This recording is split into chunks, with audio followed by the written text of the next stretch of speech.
नमस्ते दोस्तों, आपका स्वागत है पूजा आशीष मिश्रा ग्रुप में। आज मैं पूजा मिश्रा आपको एक गीत सुनाने जा रही हूँ। अम्मवा महुआ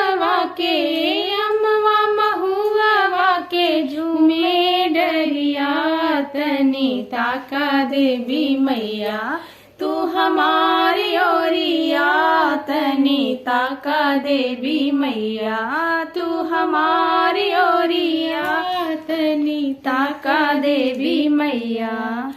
अम्मवा के डरिया पे डरी में झूलने अम्मवा के डरिया पे डरी में झूलने रेशम की डोर मैया चंदन पटने रेशम की डोर मैया चंदन पटने तनी झूला देवी मैया तू हमारे झूलना, तनी झूला देवी मैया तू हमारे झूलना, तनी ताका देवी मैया तू हमारे ओरिया, तनी ताका देवी मैया।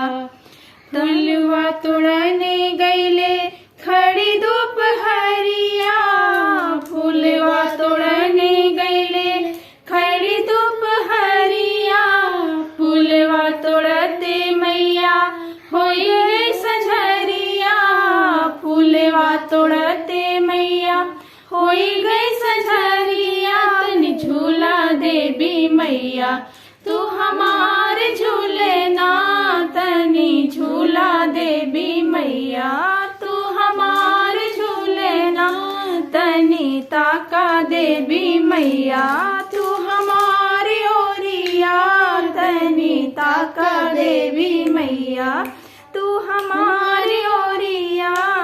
सोने की थरिया में भोगवा लगो बे, सोने की थरिया में भोगवा लगो बे, बेसन के लड्डू मैया नारियल चढ़ो बे, बेसन के लड्डू मैया नारियल चढ़ो बे, तनी चीखा देवी मैया तू हमारी भोगवा, तनी ताका देवी मैया तू हमारी ओरिया, तनी ताका देवी मैया।